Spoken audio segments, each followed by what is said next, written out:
waxtu ci bëccëg jot na sant leen gërëm leen yéen ñi safoo ITV bismillah ci xibaaru njollox gi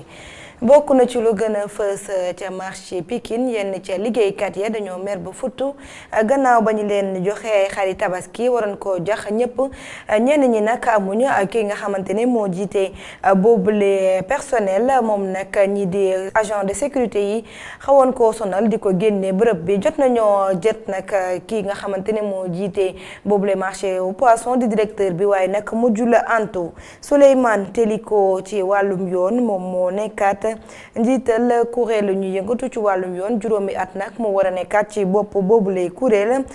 ci seen ndaje ba ñu doon amal foofee ca Saly jëwriñ gi ñu dénk wàllum yoon moo ko jiitee woon ci noonee dellusiwaat na ci jéego yu am solo yi nga xamante ne def nañ ko waaye moom mi di Souleymane Teliko gis ne jéego yi nag am na lu ci des looluy ponk yi mbokk yi bu ngeen taxit la ñu yaatal ka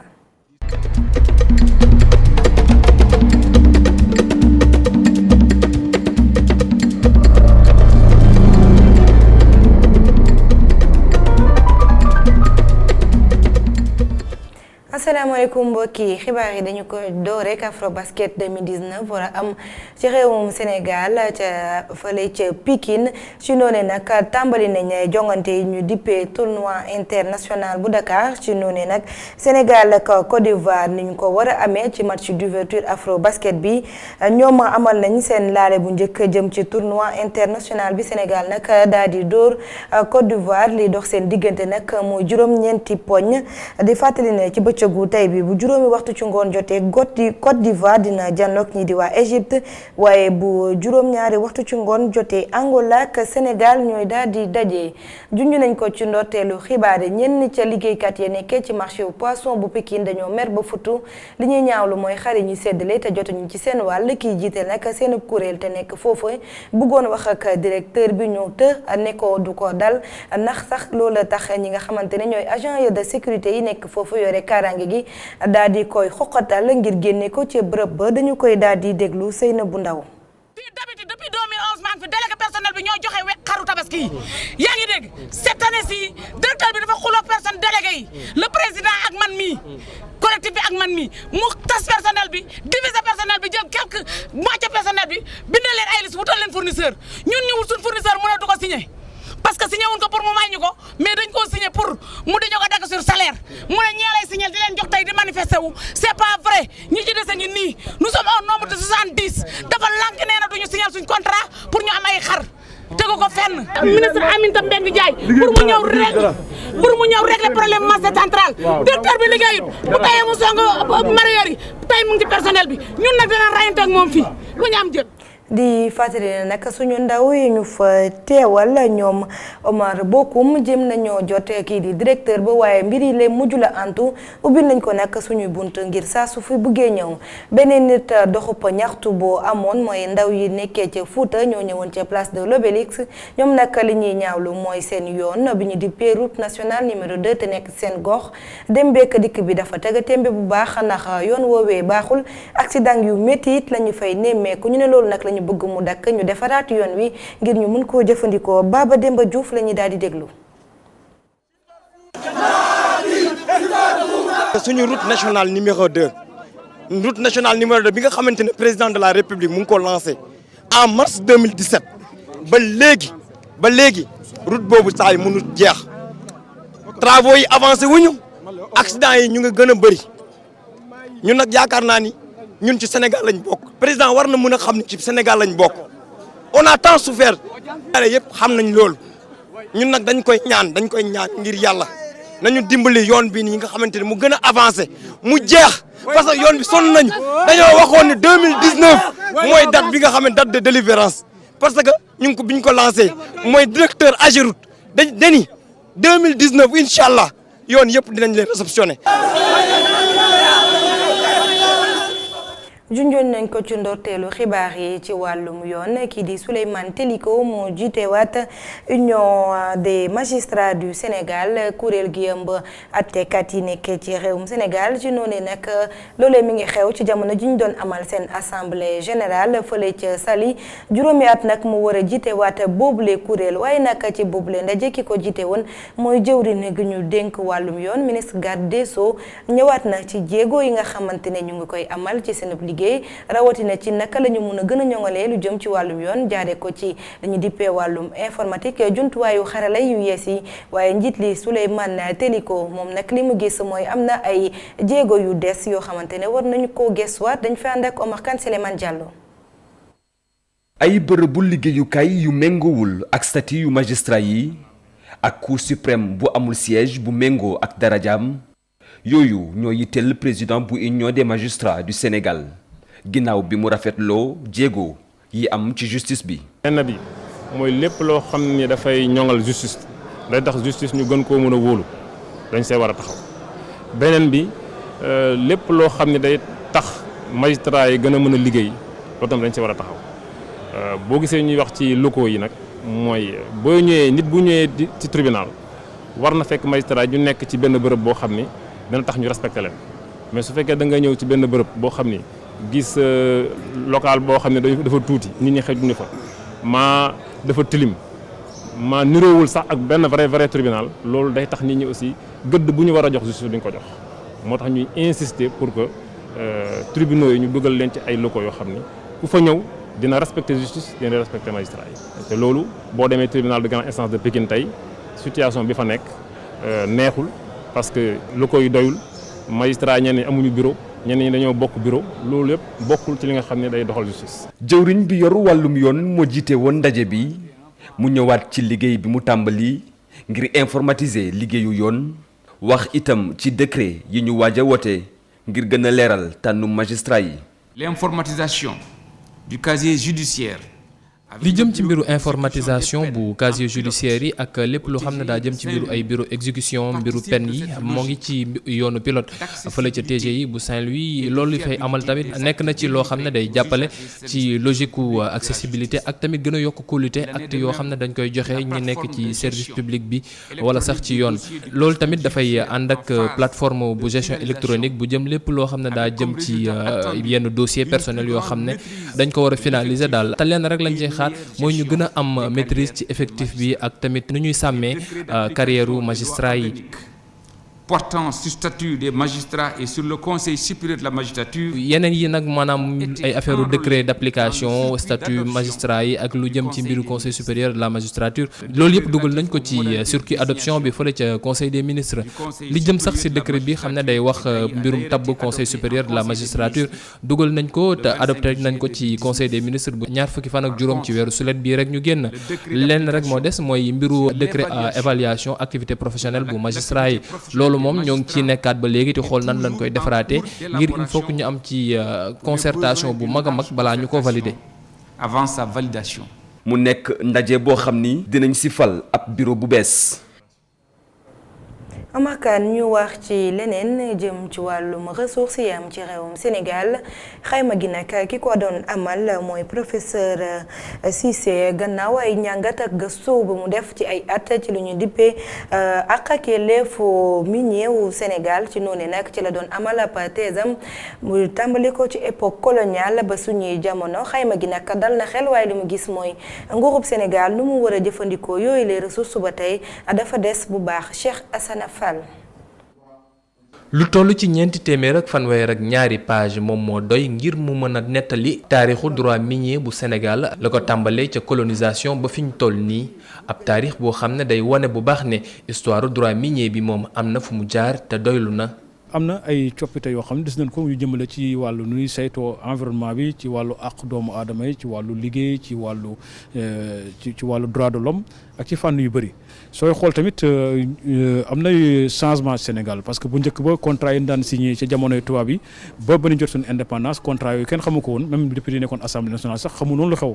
léegi boo xoolee jamono juñ toll nii contrat yi ñu signé donc koy génne di koy wane di koy def ci internet ñëpp di ci jot loolu yaakaar naa ne jéego bu mat la bu yaatu. secteur minier bu sunu réew nekk secteur boo xam ne day génnee koppar gu bëri waaye ba léegi nguur gi moom amuñu ci profité wu. boo xoolee ñett yëpp muy cahier de charge muy convention d'établissement muy convention minière boobu ba léegi état bi gisul boppam ci wàllu mines yi ci wàllu nañ ciy jëlee ci wàllu koom-koom mais bu dee ci wàllu koom-koom des na pour que sunu contrat yi nga xam ne état bi moo koy signé di koy signé ak ay investisseurs des na pour nu mën cee tirer li nga xam ne moom mooy bénéfice bi ñu ci doon yaakaar. fukki waxtu ci suba ba jàpp ñaari waxtu ci ngoon kii di conseil spécial bu ministre bu yore lépp lu jëm ci mbiru mine jàkkaarloo na ak jury bi wax ak ñoom ci teesam bii jëm ci droit minier ab thèse boo xam ne mën naa jëriñ jàngalekat yi waaye tamit institution yi la. thèse bi neen nekk na bunt boo xam ne buñ ci jaaree yaakaar na ni dina mën a tax réew yi gën a jokkalikoo li nga xam ne am nañ ko mbébét ci wàllu mine mu nekk loo xam ne lu mën a amal njëriñ réew yi ak askan bi nga xam ne moo ci nekk. ab liggéey bu yàgg ak tamit ab documentation bu doy moo jàppale ki fi nekkoon directeur bu mine Ousmane Cissé moom mi xam ne sax ab géologue de formation la mu doon tey jile docteur en droit minier am si ab mention très honorable. Cheikh Hassana Fall njàng mi waaye it peju gone yi doon na lu yitteel la waajur yi lépp nag ci seen koppar moo koy daal di yóbbu tax na nag ñu amal taxaw seetlu yaakaar ne nguur gi bu ci gënoon dugal loxoom mbir mi dina gën a woyof ci seen ndodd dañ ci ànd ak Amagoxo beex ñaan. pàcc ak njàngum gune yi doon na ñaari mbir yuy faral di yóbbul koppar yu am solo waajur yi lee mu doon lu war wala bokk lu mënta ñàkk. chef de ménage c'est-à-dire ku yore kër yore ay doom donc am nga ñaari charge yu rëy yoo xam ne mi ngi sa loxo moom mooy charge yu wér-gu-yaram bi tout au long xale bi ba muy màgg ba dem école bay màgg ba commencer di liggéey ci ngay libéré wu ak tamit charge boo xam ne yu jëm ci affaire formation donc yooyu nag kooku responsabilité père de famille la. loole nag bu ñu sukkandikoo ci économiste yi lee waajur yuy yëngu ci secteur informel bi lee te ñàkk kaaraange ci seen wàllum liggéey ñoo koy gën a yëg. léegi nag bu fekkente ne yow da nga nekk fonctionnaire comme ñun état bi dana la protéger ba 80% xëy na kon la nga cey def du bareeti bu fekkente ne da nga nekk ci entreprise privée boo xam ne am nañ IPM ak yooyu ñuy wax ñoom xëy na léeg-léeg sax am na ñu dem ba 90% loolu moom chance la mais ñi nga xam ne amuñ ci chance te war a faj seen bopp ñooñu ñoo sonn ndax benn ordonnance ak dem hôpital lam leen di dikk leneen di jaral ñu tëdd seen kër ndax amuñu ko kon dépense de santé boobu nga xam ne nit ki daf ko war soo gante ne amoo këyit carte d'identité boo xam ne ni yow mooy sa santé ndax foo ko tàllal ñu jël la da nga war a yor ci sa poos as lëf loolu la ñuy wax fonds de roulement loo xam ne ni guddi su la doom yéene sama biir day daw nga mën ko këf mën a génn ak moom mën a am paasu taxi mën a am ticket hôpital mën ko yóbbu hôpital loolu kon réserve de sécurité boo xam ne nii nit ku nekk war nga koy fanaanoo ngir waajur yi le mën a gën a wàccoog seeni wareef ñeel pàcc ak njàng bu seen doom ñenn ñi jàpp ni nguur gi bu ci gënoon dugal loxoom dina tane. gouvernement bi am na aussi engagement bi mu war a def boo xam ne dafa war a faciliter surtout donc formation yi école yi gën a bëri un peu partout mais mu gën a faciliter aussi accès à la santé pour xale yi. pàcc ak njàngum gune yi doon ñaari wareef yu képp kuy waajur war di bàyyi xel bu dee ñenn ñi dañuy denc ay koppar ngir mën ko waajal ñeneen ñi ñoom dañuy jànkonteel ak i jafe-jafe ngir mën a wàccoog lu leen war bay dem sax bay lepp ay koppar. ñu wax ci leneen ci ànda lay doon jury di dimanche tey jile Mamadou Ibra Kane ki mu dalaloon mooy Mati Diop jëloon raaya grand prix fële ca festival Cannes siggiloon it Sénégal bu baax seq na nag waxtaan wu yaatu ak kii di Mamadou Ibra Kane Cheikh Sall mooy dellusiwaat ci boobu lay waxtaan. waajuram mu góor di doomu Sénégal waajuram mu jigéen doomu France Mati Diop mooy réalisateur su film bi nga xam ne moom la ñu duppee Atlantique. moomu sax ñu joxoon ko grand prix jury festivalu Cannes bi nga xam ne moom la ñu génn muy ñaari aada yoo xam ne mu ngi koy dund te nangu ko. Tous mes films depuis le court-métrage jusqu'au dernier ce premier long. sama film yëpp li ko dabee court-métrage yi ba long-métrage bi mujj question exil ak émigration daf si fës bu baax. que si c'était un motif assez obsessionnel dans mon travail. dafa leer ni lu may xiirtal ci sama liggéey la. ndaxte man dama nekk ci diggum jafe-jafe yooyu. À la fois ce lien, cette collision. si biir bii la film di nataal boo xam ne ñu ngi ciy fësal doxalinu ndawu réewum Sénégal ci diggante ñaari way bëggante yoo xamante ni bii géej gi ak Fatou dee leen tàqale. Mati Diop di dellusiwaat si lu waral mu fësal yi la xalaat. J'ai vraiment été profondément avant tout perturbée par cette jeunesse. mbirum xale yi nga xamante ne dañuy dem ci géej gi daf ma jaxase lool xam naa ne liñ ciy wax bari na mais foog naa ne dañu war a continuer di ci wax looloo tax pour man film bi dafa nekk jumtukaay pour wax ne doy na. De me joindre à ma manière à voilà. diggante gént ak lu rafet Atlantique dafa dikk it ngir fësal doxalinu société Sénégal bi nga xam ne bëggum koppar wala bëgg nguur topp sa bakkan ñàkk sàmmonte ak yoon ger gu bëri gi sëy yu ñuy takk te mbëggeel jiituwu ci ak yu ni mel yooyu la Mati Diop di fësal ci biir film. Mati Diop mi lu yàggul dara njiitu réew mi président Macky Sall takkal na ko lu ñuy wax ordre national du lion di ab raaya. xew-xewu jamono jëm ci waajtaayu tabaski bi waajur yi nelawatuñu ba yandoor waaye it tailleur yi ñoom fanaanetuñu seenub kër ndax ay commande yu bëri loole nag la Youssouf Konté nemmeeku ca marché ba leneen it lu ñu nemmeeku mooy jamono ji góor ñi ñoo ëpp li ñuy ñawlu ko jigéen ñi waaye nag tailleur yi ña ngay artu soxna yi nga xamante ne balaa ñoo ñëw rek mbir mi daal di sësërëq ndax léegi tey ñu daal di ndar képp seeni commande Youssouf Konté. juróom-ñeenti fan dox suñu diggante ak tabaski bi atelier yi fees dell ak ay tissu ci tailleur yi caaxaan faaxe.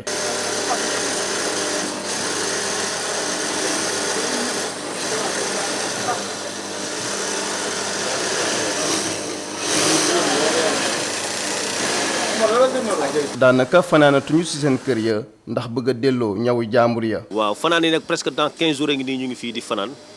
et puis booy boo xoolee boo leen xoolee ni sax xam ni sonn nañ.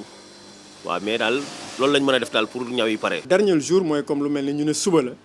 wala nga xam ne vraiment foofu moom da ngay dawal ba presque 4 heures du matin nga wàcc wala yooyu parce que même bu fekkee pare nga sax di nga toog xaar sa ay clients parce que am na ñoo xam ne ci veille bi la ñuy jël ci seen ñaw. ci atelier bi ñu nekk mu nekk ci ñetteelu étage bu centre commercial bu Jaabu Sandaga góor ñi ak jigéen ñi kenn amatul jot.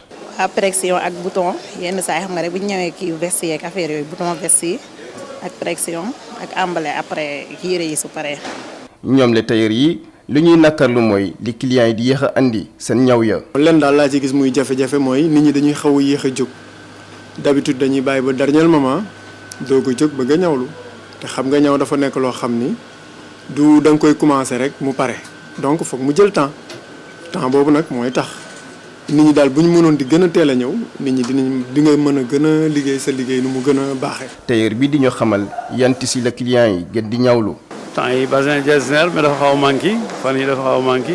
fil à fil yi toyobo ak tissu coton yi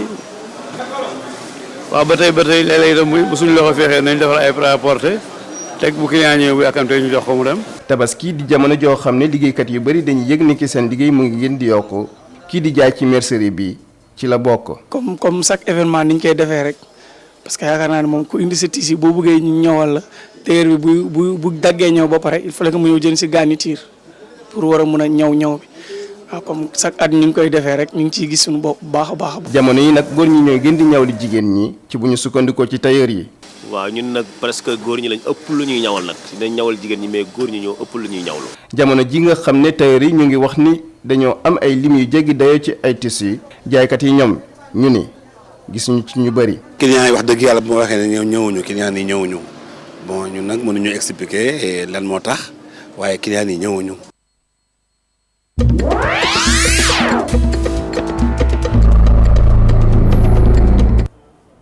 biti réew nag ci tënk li ci gën a fës mooy néewub Mamadou Bari mi nga xamante ne dañu ko boomoon ca Rouen nekkee ca France daal di nañu koy andi ca Guinée ca samedi bi ñu génn ci noonee nag ñu bokk ci gouvernement bi teewe woon nañ ko bokk na ci it chargé des affaires bu ambassade bu France mu nga woon ca aéroport di ko teertu waaye ñeneen nit ñu bokk na ci ki ñu dippee Fabien Talon ñu bëri ñëwoon nag foofee di tertu néewam cortège bi nag tey jii lay daal di jugee ca bërëb boobee wutali fi ñu dippee Mamou mi ngi tolloog 3 téeméer ci ay kilomètres ci capitale bu Guinée bi laata nag ñu koy jébbal boromam altine ci dëkkam bi ñu dippee Balaro foofee nag la bàyyee ko woon muy cosaanam.